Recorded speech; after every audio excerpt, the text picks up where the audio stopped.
Hoje vamos falar sobre a saúde do nosso fígado. O fígado é um órgão muito importante, sendo a maior glândula do nosso corpo. É responsável, minha gente, por funções essenciais do organismo como a eliminação de substâncias tóxicas, a secreção da bile e o armazenamento da glicose. Mas para entendermos tudo sobre esse assunto, nós vamos hoje conversar com uma médica hepatologista, a doutora Luísa Segrégio, que a gente convida para entrar na salinha da saúde. Boa tarde, querida doutora, bem-vinda. Que alegria recebê-la, viu? Obrigada, eu agradeço pela oportunidade de estar no programa. O brasileiro está cuidando bem do seu fígado? Não, pior que não. Não está cuidando, doutora. Vamos conversar então um pouquinho? Vamos puxar a orelhinha assim de todo mundo, de nossa, mas assim com muito carinho, tá bom? Sim, com certeza. Que maravilha. Doutora, seja muito bem-vinda. Eu queria dizer para você que a doutora já está aqui. O assunto de hoje, a saúde do fígado. O que você quer saber? O que a gente precisa saber? Esse órgão fantástico chamado fígado tem doença também. A gente vai falar um pouquinho sobre toda essa realidade. Primeira pergunta, acho que todo mundo, assim, inclusive, tem um fígado aqui no estúdio, doutora. Ô, doutora, qual é a principal função? Primeiro, onde é que ele se localiza e qual é a principal função dele? Então, o fígado, na verdade, é o nosso segundo maior órgão do corpo humano, né? Perde apenas para a pele. Ok. Ele se localiza aqui, que a gente fala que é no hipocôndrio direito, que é aqui na parte superior do abdômen do lado direito. E ele tem diversas funções, né? Dentro das funções do fígado, como o senhor já falou na abertura, né? Nós temos a produção da bile. A bile, ela atua como um detergente para ajudar na digestão das gorduras, né? Ele que produz e é armazenado na vesícula biliar. Além disso, o fígado também, ele ajuda na metabolização de um monte de medicamentos, ajuda a eliminar as toxinas, né? E ele também produz algumas proteínas, como albumina, alguns fatores de coagulação. Então, ele é muito importante realmente para a gente. É uma usina. É uma usina, né? Exatamente. E é verdade, doutora, assim, que é aquilo que a gente ouve falar assim, olha, é o único órgão que pode se regenerar. É verdade isso? Isso é uma coisa muito importante, porque é até um questionamento dos pacientes no consultório, né? Olha, o fígado, ele regenera? Sim. Do organismo humano, né, é o órgão com a maior capacidade regenerativa. Então, se a gente tem um fígado saudável e ele tem uma lesão, as próprias células hepáticas, os hepatócitos, eles vão se multiplicando de forma que o fígado, ele volta ao tamanho normal. Só que o grande problema é que se a gente mantém aquela agressão de forma contínua, sem tirar aquela agressão, aí aquelas células vão sendo trocadas por uma fibrose, por uma cicatriz. E aí ele perde essa capacidade de recuperar. Então, por isso que a gente fala, aquele paciente, por exemplo, que bebe, se ele mantém bebendo e agredindo o fígado, chega um momento que essa capacidade de se recuperar, ela é perdida, porque as células são trocadas por uma fibrose, por uma cicatriz. Então, ele regenera sim, mas a gente tem que cuidar dele. Ou seja, regenera até a página 2, né? Ou seja, até a página 2, exatamente. Se não cuidar dele, se não tiver os fatores assim, de cuidados, enfim, ele vai se perdendo também, porque é isso que a gente quer hoje entender, como que a gente pode proteger o nosso fígado. Tudo passa por ele, doutor? O sangue passa por ele? Porque o rim a gente sabe que ele filtra, né? Isso. O fígado, o sangue também passa por ele? Também passa, chega pela veia porta ali e passa por ele, e aí ele consegue eliminar essas toxinas, né? E é por isso que a gente não pode ter o prejuízo, senão a gente começa a ter as complicações e as várias doenças que a gente tem em relação ao fígado. Agora, doutora, nesse sentido, assim, a gente é um órgão que a gente sente dor. Eu estou sentindo uma dor, porque o rim a gente sente dor, etc. O fígado também a gente sente dor. Eu estou sentindo dor no fígado. Não, o fígado é um órgão silencioso. Uau. E isso é uma coisa que eu quero até falar para alertar as pessoas, né? Muitos pacientes falam isso, mas como que eu tenho um problema no fígado se eu não sinto absolutamente nada? Eu digo que ele é silencioso e traiçoeiro. Uau. Ele vai inflamando de forma silenciosa sem gerar sintomas nenhum. Geralmente, os sintomas aparecem já em fases avançadas da doença, quando a gente já tem uma evolução para a cirrose hepática e para suas complicações. Então, quando a gente tem aqueles amarelão no olho ou barriga d'água, que é a ascite, né, que as pessoas conhecem como barriga d'água, já em fases avançadas da doença. nas fases iniciais, ele costuma ficar quieto, ele vai inflamando sem dar nenhum sinal. E é por isso a importância de um acompanhamento médico regular. Então, aquela frase que diz assim, o fígado sofre calado, mas manda recado, é pertinente. É pertinente, ele sofre calado. Doutor, e quais são as principais complicações? Ou seja, a gente sabe que é uma usina, ele produz tanta coisa maravilhosa, a gente precisa do fígado, não podemos viver sem o fígado, e essa usina é maravilhosa. Mas o que estraga ele? O que estraga esse bom funcionamento do fígado? Quais as principais doenças, doutora? Quando a gente fala em doenças hepáticas, a gente tem uma gama de doenças, um leque enorme, exatamente. Vai desde as doenças mais comuns, que a população está acostumada, as hepatites virais, né? Okay. Nós temos também a esteatose hepática, que é a famosa gordura no fígado, né? Temos a doença hepática causada pelo álcool. As doenças, quando crônicas e não cuidadas, podem acabar evoluindo para cirrose, que é quando eu já tenho uma cicatrização nesse fígado e ele se rearranja, é a fase final que seria a cirrose. Okay. Mas a gente tem também câncer no fígado, doenças menos comuns, como hepatite autoimune, Wilson, hemocromatose. Então a gente tem uma gama muito grande de doenças mesmo. Em qualquer fase da vida podemos, assim, prejudicar o nosso fígado. Qualquer fase. Em qualquer fase da doença. Não é um órgão que gente grande sofre. Qualquer um pode sofrer. Não, em qualquer fase da vida. Em qualquer fase. Tem as hepatites, por exemplo, autoimunes, que são doenças que acometem, por exemplo, preferencialmente mulheres jovens. Okay. Entendeu? Por que, por exemplo, a senhora citou aí a cirrose? Vamos falar um pouquinho eu posso citar cada uma delas, doutora? Por que uma cirrose? A cirrose, então, o fígado foi tão lesado, enfim, é uma repetição muito grande de medicamentos e também de bebida, que o fígado não consegue processar e vai criando essa cicatriz interna, é isso? Na verdade, existem vários fatores que levam à cirrose, né?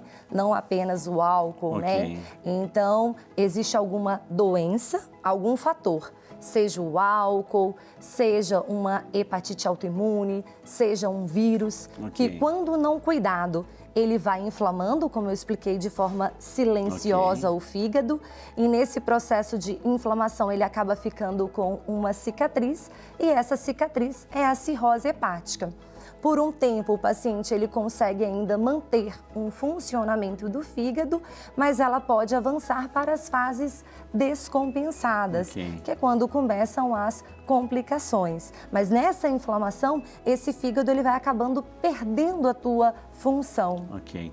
Agora, quando a gente fala assim, vamos falar assim, de como o álcool agride esse órgão, doutora, como a pessoa vai repetindo, o fígado tem essa capacidade de eliminar as toxinas, mas ele não consegue, ele tenta trabalhar, mas a gente está empurrando mais álcool, ou seja, aí vem o processo que ele acostuma, ou ele, tipo assim, olha, eu estou te mandando esse recado, o recado que eu estou te mandando é ressaca, o ressaca é uma dor de cabeça, mas você não está cuidando de mim, é isso?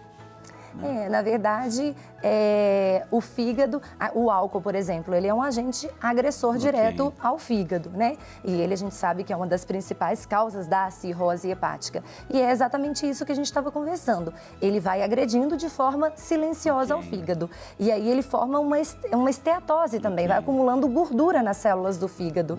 E aí, nesse processo, ele começa a inflamar e nessa de inflama, desinflama, essas células, esses hepatócitos, eles vão sendo substituídos por fibrose. E aí, como eu não tenho mais uma célula funcionante, eu começo a perder, né, ter o prejuízo e perco a função do fígado ao longo do tempo. E a gente falou assim que sofre calado, mas manda recado.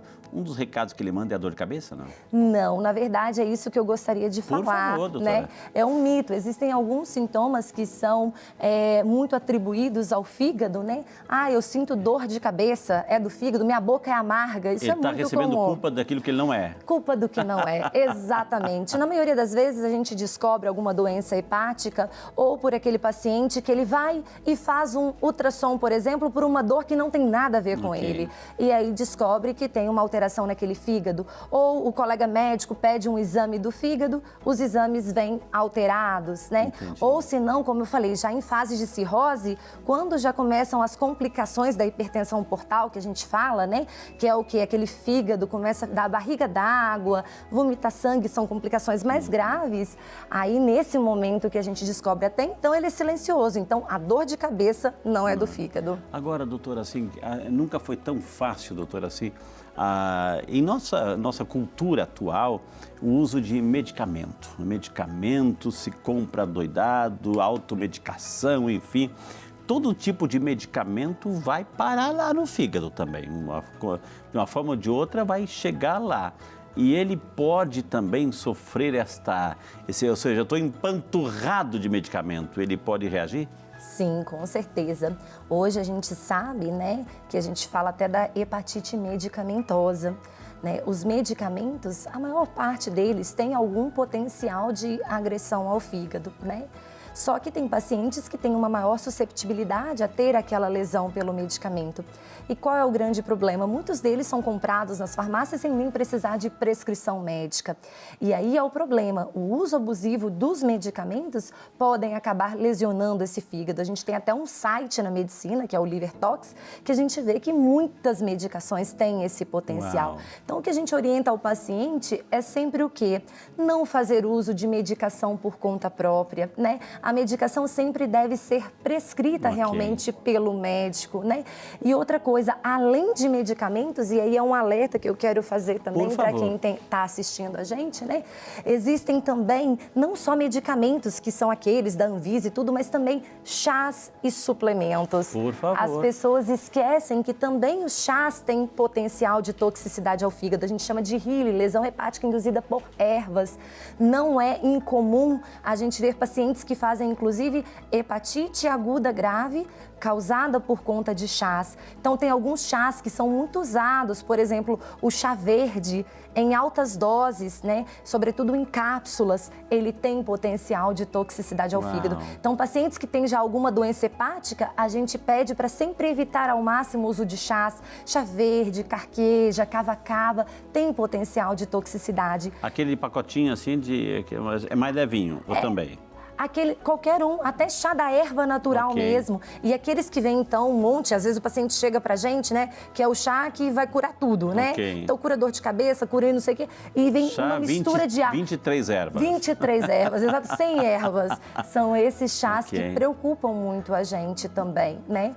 Porque eles têm esse potencial. Se é um órgão que não sente dor, né? Caladinho na dele, enfim, só vai recebendo e depois a conta vem pra gente pagar, né? Como é que é feito então o diagnóstico? Como é que eu sei que o meu fígado não está bem?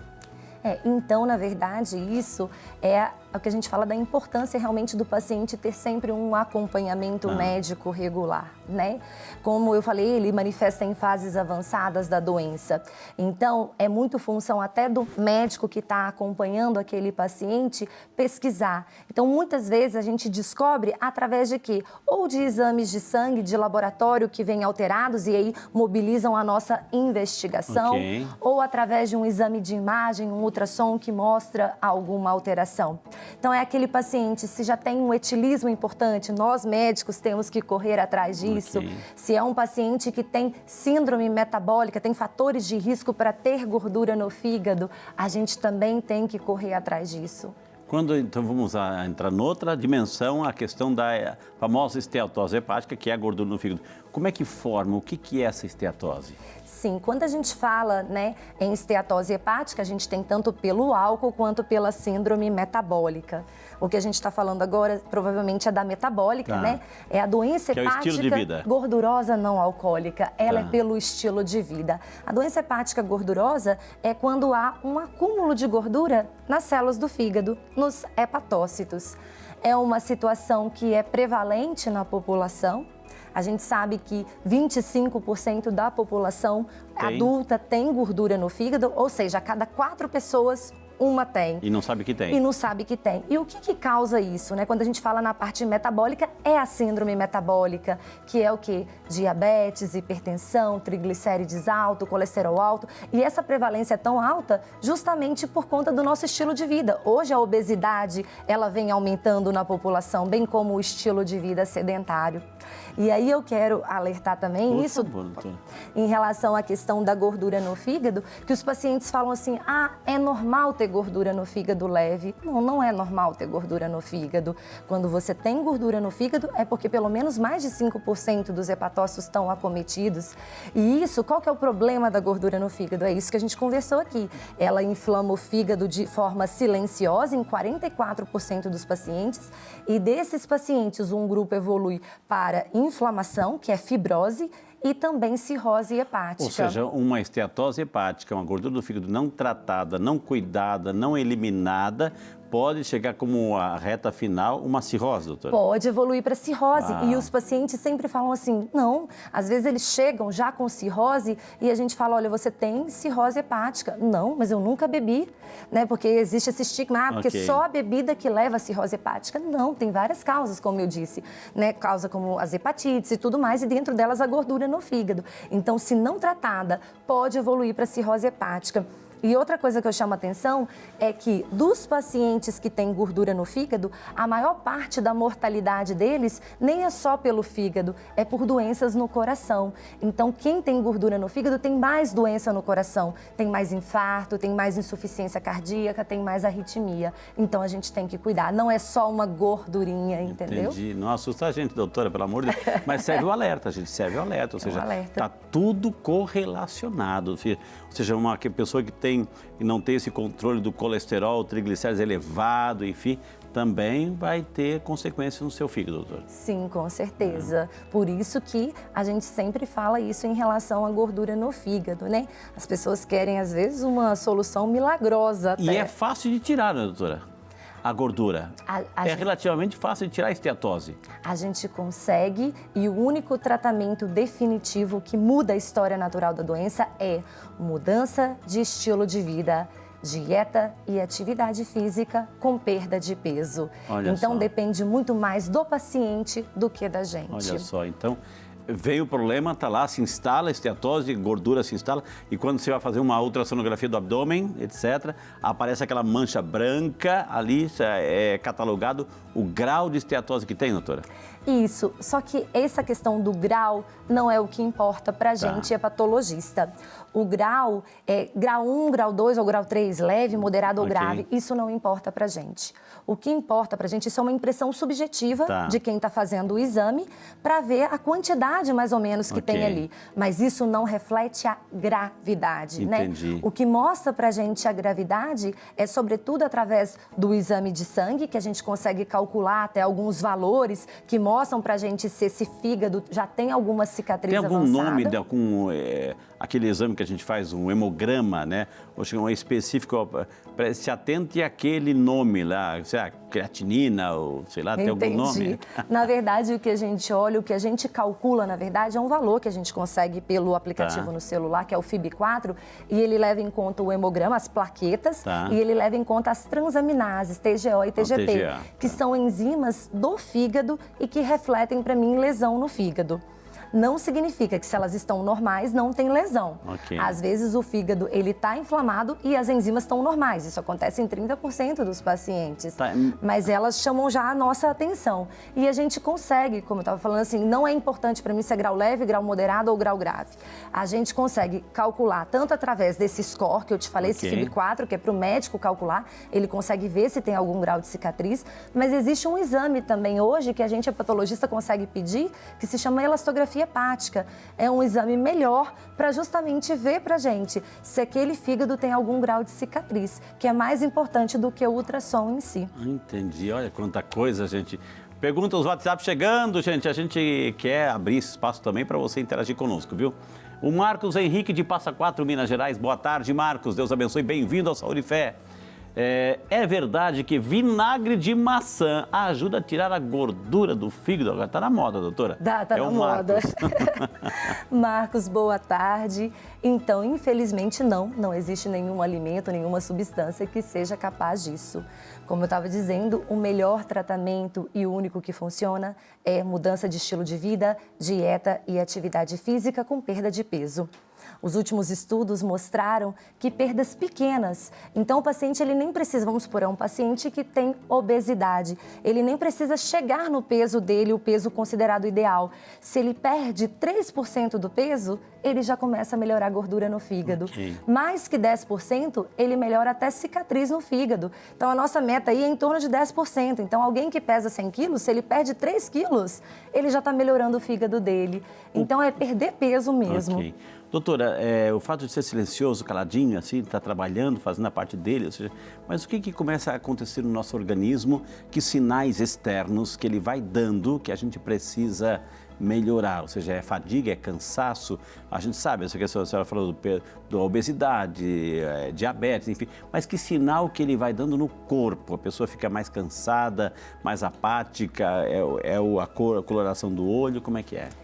Então, na verdade, isso tudo já é em fases avançadas. Por exemplo, o amarelão no olho, que todo mundo pergunta, que é a icterícia, sim, pode ser uma manifestação, mas ela acontece sobretudo ou quando o paciente tem um quadro de uma hepatite aguda, importante, ou quando o paciente tem, por exemplo, uma cirrose já avançada.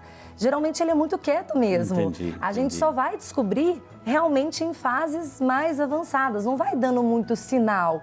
A gente tem às vezes sintomas inespecíficos, algum desconforto, vamos supor se o fígado está aumentado do ladinho direito, que é onde ele fica localizado, mas geralmente realmente não dá manifestação.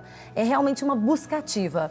Por isso a necessidade dos exames de rotina, doutora. Por isso a necessidade dos exames de rotina e está sempre fazendo realmente um acompanhamento. Esse órgão, o segundo maior órgão do corpo humano, perdendo somente para a pele. E aqui a doutora Luísa está com muito carinho, assim, respondendo brilhantemente. Fala bem, né, gente? Fala bem, se comunica bem. Doutora, a gente já falou sobre cirrose, falamos sobre também esteatose e as hepatites. A senhora citou as hepatites. O que é uma hepatite, né? Quais são os tipos de hepatites que podem acometer o nosso fígado? Perfeito. Quando a gente fala em hepatite, primeiro vale a pena entender. Hepatite é uma inflamação do fígado, né? E essa inflamação pode ser causada por diversos fatores. Nós temos as hepatites virais, que são as mais conhecidas pela população, mas como a gente havia falado no bloco anterior, temos as hepatites autoimune, hepatite por medicamento, por álcool, e aqui vale a pena a gente falar um pouquinho sobre as hepatites virais. Virais no sentido porque eu peguei um vírus qualquer e o vírus foi lá para o fígado, então é uma hepatite viral ou tem vírus específicos que agem contra o fígado? Isso, na verdade a gente tem os vírus das hepatites, as hepatites virais, a gente tem os vírus A, B, C, D e E, que são aqueles vírus que são hepatotrópicos, são aqueles que agem diretamente mesmo no fígado. Desses, os vírus das hepatites A, B e C são os mais comuns. E por que eu acho que vale a pena a gente conversar aqui um pouquinho sobre eles, Os vírus das hepatites B e C, sobretudo, quando não tratados, eles podem evoluir para cirrose e até câncer no fígado. E hoje, o SUS ele tem técnicas de rastreio e também de tratamento para essas hepatites. Entendi. Isso, então, quando se trata de virais, ou seja, uma hepatite viral não tratada vira também uma cirrose. Sim, as hepatites B e C, sim. A hepatite A, não, ela não vira cirrose, ela não cronifica, que a gente fala, Mas a hepatite viral B e a C, sim, elas podem evoluir. O mês que passou agora, o mês de julho, foi feita a campanha do Julho Amarelo, que foi um mês todo de luta contra as hepatites virais, reforçando a importância da prevenção e também do diagnóstico precoce e do tratamento dessas hepatites. E como é que a gente previne? Também é estilo de vida? Como é que a gente previne que o nosso fígado seja agredido, atacado por esses vírus, doutora? Quando a gente fala de prevenção, uma das principais coisas que a gente tem é a vacinação, Hoje a gente não tem a vacina disponível para a hepatite C, para essa a gente não tem. mas as vacinas para hepatite A e B estão disponíveis no Sistema Único de Saúde, né? A hepatite A e B já fazem até parte do cronograma vacinal da criança, a criança ao nascer ganha, mas quem, na verdade, não ganhou a vacina, recebe hoje em dia, a vacinação para B é universal, então quem ainda não é protegido, ganha a vacina pelo SUS. Uma vez vacinado para a vida toda? Por exemplo, como é que eu sei que eu não tenho certeza se eu recebi essa vacina? Eu posso ir lá e eu quero ser vacinado, toca aqui uma injeção no meu fígado, é isso? Então, na verdade, a hepatite B antigamente não tinha, hoje é mais novo essa vacinação para hepatite B, então muito provavelmente não foi vacinado, né? E consegue sim ganhar no posto de saúde e também consegue testar para as hepatites. Chegar lá e falar, eu quero fazer o exame. Na verdade, todo mundo deveria até testar. Uma vez na vida, pelo menos, deveria ser testado para as hepatites virais. E ganha a vacina pelo posto. Vendo que você não está imunizado pelo exame de sangue, a gente consegue ver isso, o paciente ganha a vacina. Ah, quer dizer, então eu faço um exame de sangue específico. Eu consigo fazer um exame específico. Aí a doutora vai ver se, poxa, então você não está protegido porque não tem aquela enzima lá, vai se vacinar. Isso, você não tem a proteção, o seu anticorpo não está ali, ele está negativo. Você então não recebeu a vacina, vamos vacinar. E a proteção dela é muito grande, acima de 97%. O fato de termos saído de uma pandemia, né, ou seja, o coronavírus também, de uma forma ou de outra, agrediu o fígado, doutora? Sim, a gente via também alteração e agredia não só pelo vírus em si, ele não é um vírus direto que ataca o fígado, mas a gente via, às vezes, algumas alterações nas enzimas do fígado, às vezes associadas aos remédios que os pacientes usaram ou quando faziam quadros mais graves, aí alterava sim.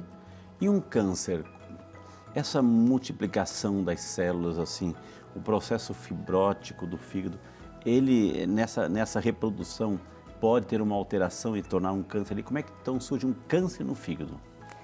Então, na verdade, quando a gente fala em câncer no fígado, a gente tem tanto aquele câncer primário, que é aquele câncer que começa no fígado, né, quanto as metástases.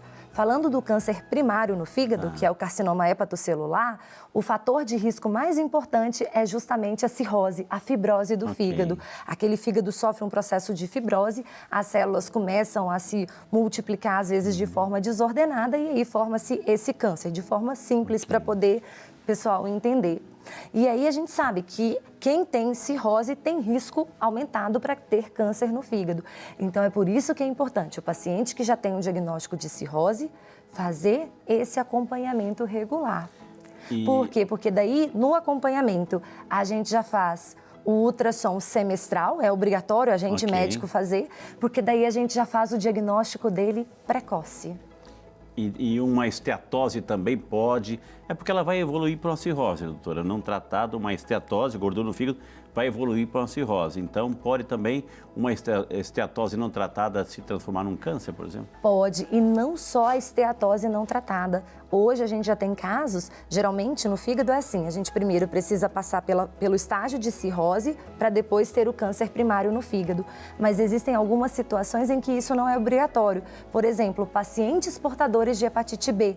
A gente também tem que fazer esse controle porque ele tem risco aumentado de ter câncer no fígado mesmo sem ter cirrose. E para gordura no fígado, para esteatose, é a mesma coisa. O paciente, às vezes, ele pode ter câncer no fígado sem necessariamente ser cirrótico. Então, é por isso que esse paciente, quando ele tem uma fibrose mais avançada, não necessariamente é cirrose. Por isso que tem que ter esse acompanhamento. A gente sabe, doutora, que o fígado é uma usina, tem trocentas funções, né? Ou seja, cada vez que ele está lesionado, ou esteatose, ou uma cirrose, etc., aquela função que ele devia desempenhar, ele vai perdendo também, ou seja, outras partes do corpo, de acordo com a função que ele tem, deixa de exercer para o nosso bem, doutora? Sim, ele vai sofrendo um processo de dano. Como eu disse, se aquele dano a gente não tira o fator agressor, então se eu tenho uma hepatite, eu não trato a hepatite. Se eu tenho o álcool, eu não retiro o álcool, ele vai perdendo a função. E se ele perde a função, ele acaba comprometendo também o funcionamento de outros órgãos também. Que dependem dele. Que dependem dele, que estão correlacionados com ele, sim. Perguntas pelo WhatsApp chegando, a gente agradece. A Carla Regina, de Salvador, na Bahia. Boa tarde, Super Carla. Deus te abençoe. Que bom ter você conosco. Descobri recentemente que tenho diabetes. Preciso fazer algum exame para saber se afetou meu fígado? Existe alguma relação? Pergunta a nossa amiga Carla, doutora. Boa tarde, Carla. A gente sabe, né, que o diabetes é o principal fator de risco, né, para a esteatose hepática. A gente fala que diabetes e doença hepática gordurosa andam juntos, assim, né? Então, os pacientes que têm diabetes, eles têm maior chance de desenvolver esteatose. E, além disso, nesses pacientes com diabetes, a esteatose tende a ser mais grave, evoluir mais para fibrose. Então, sim, Carla, né, vale a pena fazer um acompanhamento médico e aí vale a pena o médico pedir um ultrassom, mais os exames de sangue, para a gente ver como está a saúde do teu fígado. Mas sim, vale a pena porque eles andam juntos. Quando a pessoa já está nesse processo evolutivo, né, mesmo calado, enfim, o fígado já está chegando nesse estágio assim, de uma pré-cirrose, enfim, já está comprometido, doutora? Ou seja, essa cirrose compromete todo o fígado ou só uma parte dele? Como é que é? É difícil sim falar isso, né? Mas quando acaba prejudicando todo o funcionamento. A gente tem, quando o paciente ele tem uma cirrose, a cirrose é essa cicatriz no fígado, né? Como eu falei, tem uma inflamação, ele vai se reestruturando e ele fica inflamado e ele acaba indo perdendo a função ao longo dos anos. Numas fases iniciais, aquele paciente com uma cirrose inicial não prejudicou todo o órgão, ele ainda consegue desempenhar o seu papel. É aquele paciente que consegue viver. Agora, igual eu falei, se a gente não tira o dano, aí compromete todo ele mesmo. Essa pergunta, eu vou até apontar o fígado aqui. De repente, eu sinto que está aqui nessa pontinha, esse processo cirrótico mais comprometido. Então, eu vou lá e tiro essa partezinha aqui, porque eu sei que vai crescer de novo. É nesse sentido, doutora. Ele só vai crescer se o resto estiver bom também, né? Se o resto estiver bom, sim, exatamente. Que é aquilo se a cirrose não está aqui, ela está toda aqui, ó, né? Todas as células estão comprometidas, doutora. Isso, não, exatamente, que é o que a gente estava até falando na hora da regeneração, né? Se eu tiro um pedaço do fígado, se o fígado está bom, se ele está saudável, se ele não está todo comprometido, ele consegue ir se recuperando aos poucos, né? Com o tempo. Ele consegue recuperar até em tamanho e em volume. Okay. Agora, se ele já está muito comprometido e as células já estão com aquela cicatriz, daí eu não consigo mais chegar nesse momento. Uma pessoa, ela consegue, claro, a pergunta assim, mas assim, se ela comprometeu todo o fígado, doutora, assim, não tem mais salvação para essa pessoa, ela entra numa fila de transplante e nesse processo todo, o que tem alguma máquina que substitui enquanto não vem o transplante? Como é que é?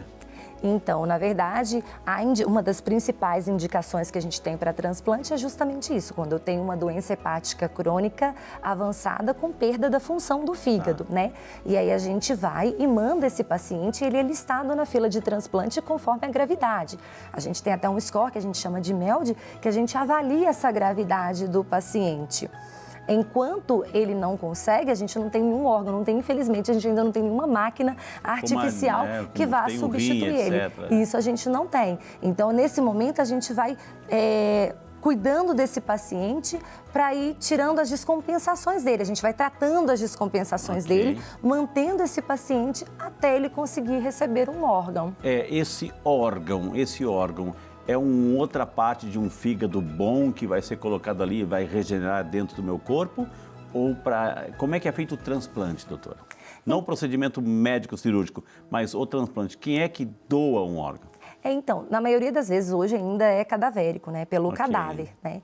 Então, o paciente, como eu disse, ele é colocado numa lista e não é por quem chegou primeiro que entra nessa lista. É colocado por ordem de gravidade. Quanto maior esse MELD que eu falei, mais grave é o paciente, ele fica primeiro na fila de transplante.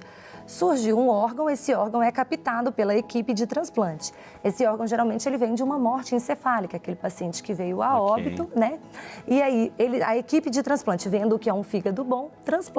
Tem até os casos intervivo também, que aí tira um pedaço, Isso né? que eu ia perguntar. Existe também, é lógico, mas tem que avaliar, assim, a capacidade do fígado. Se o fígado, para quem ficou, o que sobrou, ele dá conta o suficiente de trabalhar para aquela pessoa que está doando também. Aí né? tira uma parte do fígado dessa pessoa. Exatamente, é uma parte, porque ninguém pode Claro, ficar exato, sem ele. né? Então, tira uma parte, pensando justamente se é um fígado bom que consegue se recuperar, se regenerar, né? E aí, eu estou colocando casuísmo aí, doutora, desculpe aqui, mas, por exemplo, a pessoa que eu doei uma parte do meu tá bom, eu vou doar uma parte do meu para o outro. Aí esse outro que está recebendo, ele tem todo o seu fígado comprometido, tira-se o dele todo e só fica com aquela partezinha minha? Isso, exatamente, tira-se o dele todo. E só fica com aquela partezinha trabalhando Exatamente, ali? aquele fígado que está doente, a gente tira ele. Todo ele. Ele é retirado. Olha, assim Sim. a gente vai entrando nos detalhes da cirurgia, viu, gente? Assim. Perguntas do Instagram chegando, a gente agradece também a sua participação pelo nosso canal do Instagram, viu? Vou iniciar uma dieta para diminuir a gordura no fígado. É preciso fazer exames de sangue e urina? Perguntou assim, chegou essa pergunta pelo nosso Instagram, doutora. Ok, né? Como eu disse, né, o melhor tratamento é realmente a dieta, que depois a gente pode até conversar que Por favor. dieta é essa, Isso, né? E atividade física. Sim, para a gente acompanhar como esse fígado, se o paciente está tendo resposta, temos que fazer, não de urina especificamente, mas de exame de sangue e também um ultrassom para ver se houve melhora da gordura, se ela foi solucionada, né? Eu tenho uma pergunta, doutora, assim, não sei, a gente não entrou nesse tema ainda, assim, as dietas. Isso. Vamos falar um pouquinho sobre as dietas, aproveitar que ela acabou de citar. Então, em relação à dieta, né? O que a gente sabe, né, que é uma coisa que também é importante falar, é que as pessoas falam assim, como que eu tenho gordura no fígado também se eu não como gordura? Não é necessariamente a gordura que dá gordura no fígado. A gente sabe que a gordura no fígado, ela vem de excesso de produtos industrializados. Anota, vai anotando. Os carboidratos refinados, carboidratos industrializados, gorduras saturadas. Então, é uma alimentação rica em produtos industrializados. Excesso de frutose, mas pelo amor de Deus, não é o da fruta, é a frutose dos produtos, tipo dos sucos industrializados, dos refrigerantes, né? Então, isso que faz mal ao fígado. Essa é a gordura. Isso que causa gordura no fígado. É a bolacha, refrigerante, sucos de caixinha, bolacha, bala. Isso que leva a gordura no fígado. Excesso de fast food, né? Isso que vai levar. E dentro dos estudos, uma das coisas que eles mostraram que ajuda é a dieta mediterrânea que a gente fala. Porque além de melhorar a gordura, ela reduz o risco cardiovascular também. E daí, quando a gente fala em dieta mediterrânea, é aquela que é rica em vegetais, né, frutas, os grãos integrais, carnes magras, peixes ricos em ômega 3, o azeite de oliva, castanhas, ovos. Então, é comida de verdade, né? Que é o que é melhor. Então, isso é que é o ideal. Doutora. Isso que é o ideal. Olha, gente, que maravilha. Eu não sei a sensação que você tem. Ou seja, acho que sair daqui do programa, a gente vai direto no nutricionista, a gente repensar nossas comidas, nossa forma assim, da gente lidar com essas coisas. Porque a gente está nesse mundo do corre-corre, onde tudo é processado, tudo industrializado e tudo isso cria essa gordura que, infelizmente, esse órgão silencioso vai aparar tudo isso, vai receber tudo isso assim e vai comprometer aos poucos lá na frente. E quando chega pode ser tarde demais. Sim. É isso que a gente não quer, viu, gente? E um mito que existe também, que eu gostaria de falar, só porque é muito comum no consultório, os pacientes falando assim, eu não como fruta porque frutose leva a gordura no fígado. O açúcar da fruta. Sim, mas a frutose que leva a gordura no fígado é do suco de caixinha do refrigerante. Pelo amor de Deus, pode comer a fruta. Não tem problema em comer a fruta. Lógico que você não vai comer uma penca de banana de uma vez só, mas você pode comer sim, sem problema nenhum, então tá? não é Porque ela é saudável e deve-se até estimular, porque ela é rica em antioxidantes, fibras, exatamente, ela é excelente. Viu, gente? Tá? Prefira aquela castanhinha, tenha sempre presente na sua vida, viu? Mais pergunta chegando aqui, o suco de limão com babosa ajuda na limpeza do fígado, emagrece? Perguntou aí o nosso telespectador pelo nosso Instagram, tá? Nosso internauta. Não, entendi. Olha só, boa tarde, não tem o nome dele, né? O Instagram aqui. Não colocou. Gente, quando você participar, bote seu nomezinho também, a sua cidade, é importante para nós. Isso. Bom, então, não, na verdade, como eu disse, né, o suco de limão não vai fazer milagre, né, não vai resolver a gordura no fígado, é a mudança do estilo de vida como um todo, é toda uma dieta. E não existe essas coisas de técnicas de limpeza do fígado, é outra coisa que é importante falar também. A gente vê muitos protocolos, tem pacientes que recebem, que chegam pra gente, que foram lá e tomaram protocolos de limpeza do fígado com vinagre, sal grossos, não sei o quê. Isso não existe. O fígado, ele é um um órgão que ele é capaz de fazer isso por si só. Não tem protocolo de limpeza para o fígado. E já de volta com o nosso Saúde e Fé nessa tarde de sábado, ainda mais enriquecida, com tantas informações valiosíssimas sobre a saúde do nosso fígado. Conosco aqui a doutora Luísa Segrégio, nossa médica hepatologista, que aceitou o nosso convite, está dando uma aula de como a gente pode proteger esse órgão que é caladinho, ele faz a sua parte, é uma usina, mas uma usina que não faz muito barulho não, minha gente, não trabalha no barulho não. Mas assim, quando a gente não ajuda essa usina, a gente sofre as consequências. Entre elas, a gente viu aqui hepatite, a gente viu cirrose, esteatose hepática e tantas outras complicações, cânceres, enfim, e a gente quer proteger. E uma das coisas que a gente está aprendendo aqui é justamente sobre essas dietas. Eu terminei o bloco, doutora, falando assim, porque a gente recebe muitas informações para comprar aqueles frascos, aquelas cápsulas, enfim, tome isso, você vai proteger o seu fígado. E aí aparece aquela pessoa correndo feliz da vida, que não tem nem conta para pagar, né? Ou seja, que orientação, mais do que falar de A, B ou C, que orientação sobre essas receitas, doutora? Eu acho não, né? Na verdade, além de não resolver o problema do fígado, ele pode, na verdade, ocasionar um problema para o fígado. Como eu disse, várias substâncias. Hoje a gente sabe que não só medicamentos, como eu já havia dito, mas também chás e muitos suplementos. O grande problema é que eles trazem misturas de substâncias e que podem trazer prejuízos ao fígado.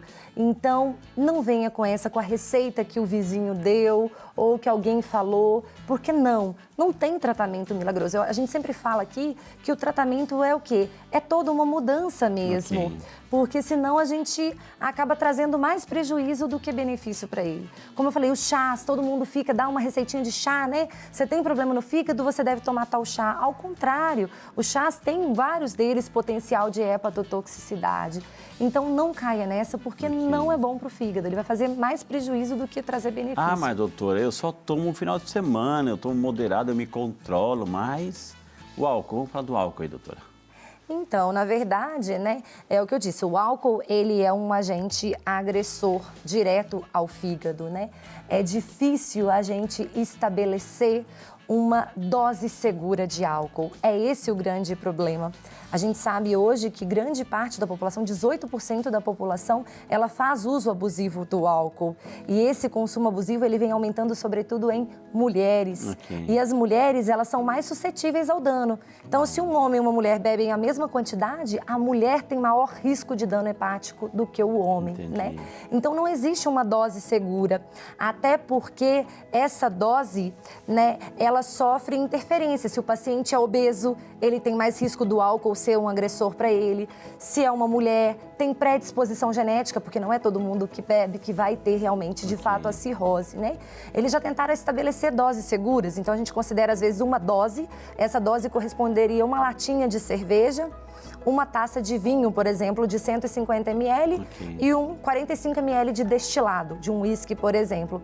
Para a mulher, uma dose diária seria um consumo moderado. Mais do que isso, já seria de alto risco para desenvolver doenças hepáticas. E para homem, 2 doses diárias seria fator de risco. Só que isso é muito individual. Exato. Doutora, pergunta chegando aqui pelo nosso WhatsApp. O Luciano Nogueira, de Caçapava. Obrigado, Luciano. Boa tarde para você. Bem-vindo ao Saúde e Fé. Luciano, minha filha, de 14 anos, fez alguns exames por causa da dor abdominal e descobriu uma hérnia e um pouco de gordura no fígado. 14 anos. Como saber se isso é preocupante? Pergunta o Luciano, preocupado com a sua filhinha de 14 anos, doutor.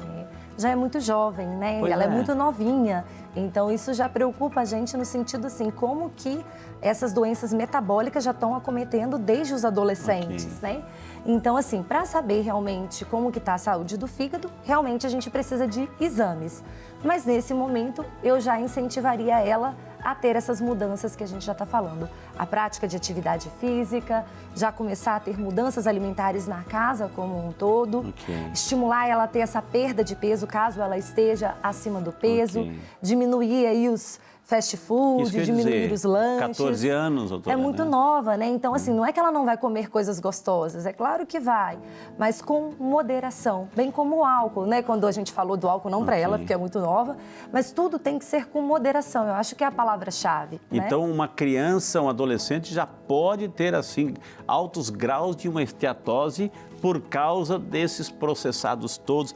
Principalmente, doutora, assim, a gente sabe que para criança, para adolescente, assim, é essas bolachas todas, esses recheios todos, esses fast food da vida, ou seja, isso também pode, lá numa idade tenra, já a criança pode ter esteatose, por exemplo. Sim, já desde nova pode ter esteatose. Se estiver com todos esses critérios de síndrome metabólica por conta desses alimentos, né? Então se já tiver com obesidade ou diabetes ou pré-diabetes, sim, já pode ter. E é um sinal que, poxa, se não cuidar, ou seja, pode encurtar o tempo de vida, inclusive. Pode encurtar, exatamente. E aí, de repente, assim, que a doutora vai dizer assim, não existe um remédio protetivo, né? Não existe, ou seja, o remédio protetivo é estilo de vida. É estilo de vida, né? Tem alguns remédios, às vezes, que a população fica tomando, silimarina, que é uma pergunta frequente, não tem benefício nenhum. A gente sempre fala que é dinheiro voando e não adianta nada, não vai ajudar o paciente de fato. É realmente toda uma mudança, né? Além da dieta que a gente falou, a prática de atividade física, os últimos estudos mostraram que se você faz pelo menos 150 minutos de atividade física por semana, moderada, 150 dá aí umas 3 vezes por 50 minutinhos, por exemplo, você já vai estar melhorando a saúde do teu fígado. Mesmo que você não perca peso, a atividade física, ela reduz a inflamação no fígado, né? Então, assim, já tem que estimular isso desde muito novinho. Das atividades físicas, qual, digamos assim, aquela que mais ajuda? Né? Não tem isso. A gente sempre fala que a atividade é voltada para preferência e para possibilidade do paciente. Porque tem paciente que não pode fazer uma musculação, porque às vezes tem uma osteoartrite, alguma coisa que impeça. O que os estudos mostraram que o ideal é sempre combinar atividade resistida, tipo musculação, com atividade aeróbica. E na frequência... Uma pedalada, caminhada. Exatamente, uma caminhada, pedalada, andar de bicicleta, andar de esteira na academia. Então, o ideal é misturar as duas coisas. E uma frequência mínima de 150 minutos. Tá? Por semana. Por semana. Mais pergunta pelo nosso WhatsApp aqui, aliás, pelo nosso Instagram. É verdade que o tamanho do fígado aumenta quando tem cirrose, né? Eu acho que sim, né, doutora? Não, pior que não. Na verdade, ele diminui, né? Quando ele tem gordura no fígado, né? Exatamente. Quando ele tem gordura no fígado, nas fases iniciais, ele pode ter o que a gente chama de hepatomegalia, pelo acúmulo daquela gordura. Que tamanho tem um fígado, doutora, mais ou menos? Ai, tamanho exato, não sei. Vai variar de cada pessoa Porque também. varia, exatamente, do biotipo da pessoa, né? Então, tamanho exato, assim. Mas, assim, no início, quando tem gordura no fígado, pode ter até uma hepatomegalia. Ele pode crescer por conta do depósito de gordura dentro dos hepatócitos. Só que com esse processo de fibrose, de cicatrização, ele vai reduzindo. Ele começa primeiro a ter uma redistribuição. O lobo esquerdo dele vai aumentando e depois ele diminui de tamanho como um todo. Ele vai tendo esse processo de remodelamento. Existe a possibilidade de, por exemplo, uma criança nascer, né, a congênita aí, já com problema de fígado, já nasce com esse problema, ou seja, de repente a mãe, o pai, obesos também, tem essas qualidades todas assim que não ajudaram, né, a proteção do fígado, assim, isso passa para a criança pode nascer já com esses problemas no fígado, doutor? De esteatose, essas situações, não. Quando acontece de nascer já são doenças genéticas mesmo. Então, às vezes, ela pode ter algum problema em vias biliares que estão dentro do fígado, alguma atresia, alguma doença que é genética, mas não por alguma falta de cuidado dos pais ou por alguma obesidade dos pais, não. Isso não interfere no nascimento da criança. A doutora falou que uma das coisas que processa o fígado é a bile, né? Que é essa parte de uma espécie de um detergente, é isso que a gente tem? Isso, né? O fígado é quem produz a bile, que ele serve para emulsificar, ele vira um detergente para as gorduras e ele ajuda na digestão das gorduras. Ele produz e ele manda para a vesícula e a vesícula que fica armazenando aquela bile. Tá, e quando a pessoa precisa fazer a operação, não é o fígado, mas precisa tirar a vesícula, e aí? Não tem problema, o nosso corpo ele é muito sábio, ele vai se adaptando, né? Quando a gente tira a vesícula, o que a gente tira é o depósito da bile, né? E aí aquela bile, ela ao invés de ficar guardadinha lá na vesícula e ser liberada somente no momento em que a gente precisa, ela fica pingando direto do fígado, ela vai direto pro intestino, pro duodeno. Então ela vai caindo, ela fica gotejando direto, ela só não fica guardadinha. Desde que o fígado esteja bom, né? Desde que a gente esteja, né? Exatamente. Vamos falar um pouquinho, doutora, assim, aproveitar esse momento de tratamento. Ou seja, uma pessoa chegou lá, a doutora fez todos os exames, sangue, fez né, esses específicos aí, fez ultrassom, ou seja, o fígado está doente. Está lá comprometido, os graus, ou seja, né, é isso que a gente recebe, os graus, né? Ou seja, como é que a doutora vai começar a tratar esse fígado? Então, na verdade, o tratamento depende da causa, sempre, né? Então, vamos supor, se a gente tem uma doença hepática alcoólica, o principal é a gente tirar o fator agressor, a abstinência do álcool. E aí, como a gente sabe hoje que o alcoolismo é uma doença, muitas vezes a gente encaminha para um colega psiquiatra para acompanhar, porque é uma doença. Se, por exemplo, é um vírus de hepatites, hepatite B ou C, por exemplo. E aí é uma coisa legal a gente falar que, por exemplo, hoje tem tratamento no SUS gratuito para os pacientes portadores de hepatite C. O tratamento é universal. Todo paciente que tem hepatite C tem tratamento. O tratamento é um comprimidinho só, durante 3 meses, geralmente 3 meses em média, e o paciente tem chance de cura superiores a 95%. Uau. Por que eu estou falando isso? Porque até a década de 90, até mais ou menos, década de 90, até 2013 mais ou menos, o tratamento da hepatite C era muito sofrido. E aí os pacientes ficavam com medo de tratar, e até hoje eles chegam no consultório e falam, não quero mais tratar, mas hoje o tratamento é muito fácil, ele é muito eficaz, e tem poucos efeitos adversos e alta chance de cura. Então, o tratamento é sempre baseado nisso. Eu vou tirar o fator agressor. Então, se é o álcool, tiro o álcool. Se é o vírus da hepatite C, eu trato a hepatite C. Se for o vírus da hepatite B, a gente tem indicações que a gente tem que avaliar na clínica, não é todo paciente que trata. Se é uma hepatite autoimune, tem tratamento que também é disponível no SUS, né? Se é a esteatose hepática, como eu disse, não tem tratamento que é definitivo para acabar com a gordura no fígado. A gente trata as comorbidades, as doenças que vêm junto. Então, se eu tenho gordura no fígado pelo diabetes, eu trato diabetes, eu trato a hipertensão. Existem algumas medicações, sim, que na prática clínica a gente usa quando há evidências de inflamação no fígado. Aí a gente usa vitamina E, pioglitazona, eles não acabam com a gordura no fígado, mas a gente vai tratando. Então, assim, existe tratamento para todas essas doenças. Doutora, o fato assim, de uma hepatite viral, qual delas, né, que é, por exemplo, assim, a pessoa tem essa icterícia, o olho esverdeado, amarelado, mas tem uma que é transmissível. Por que eu já ouvi na literatura, não sei se ainda hoje, a pessoa tem que ficar isolada quando está tratando algum tipo de hepatite?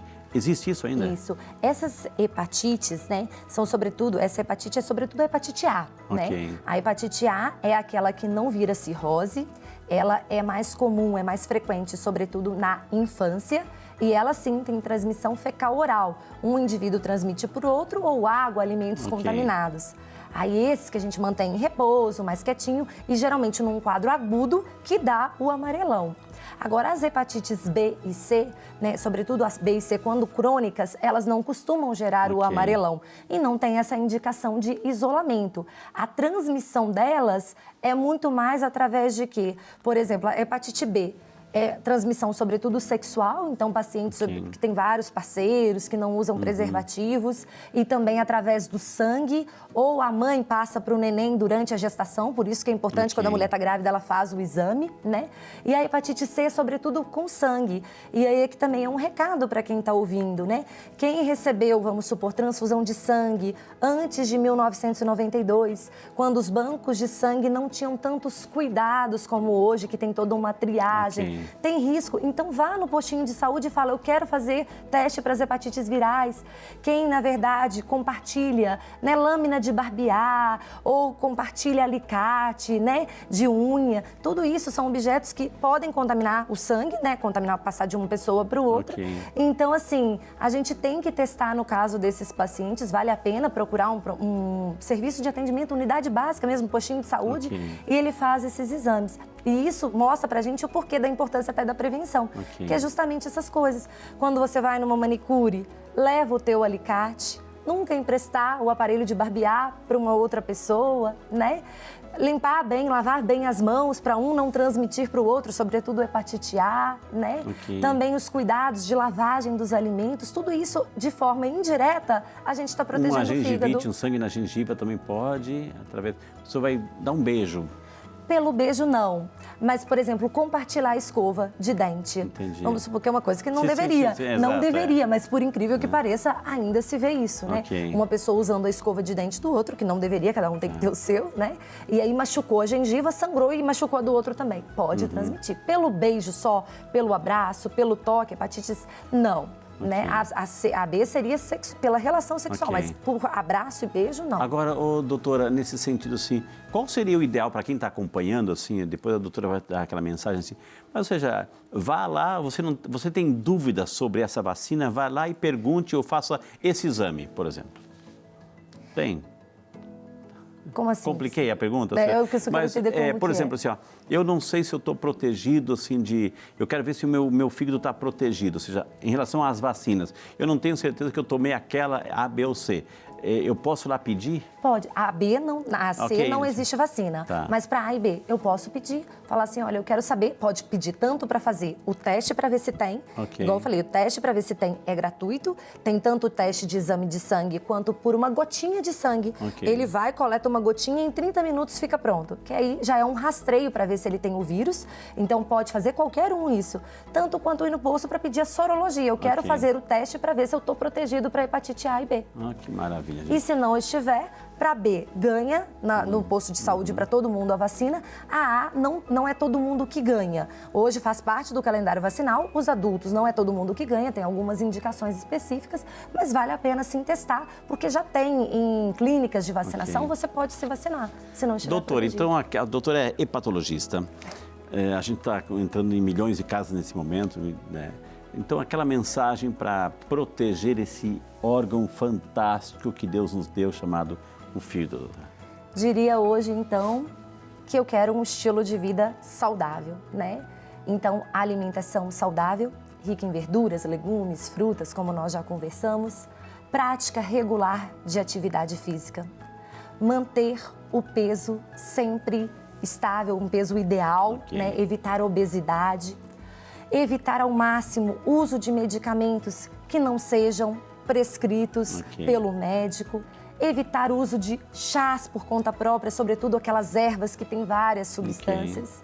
E uma dica também que a gente sempre fala, já que é a paixão de todo brasileiro, o cafezinho, né? É uma das coisas, saíram alguns estudos já mostrando que o café, ele tem algumas substâncias antioxidantes que ajudam a reduzir a inflamação e até a cicatriz no fígado. E em pacientes com cirrose, ele evita câncer no fígado. Então eu recomendo, passou comigo consulta, eu falo, vamos tomar 3 xicrinhas de café. Sem açúcar, é claro, Ok. mas ajuda a proteger também. Gente, que aula, que aula. Eu tenho certeza, sim, que você está aplaudindo, porque eu também tenho esse mesmo desejo, viu? E tivemos o prazer hoje de conversar com a doutora Luísa Segrégio. É origem? Italiana. Italiano, Segrégio, tutti buona gente, né? Nossa médica e patologista. Quem quiser entrar em contato, estão aí todos os contatos estão na tela. Pode dar um print na tela para você entrar em contato, porque vale a pena, gente.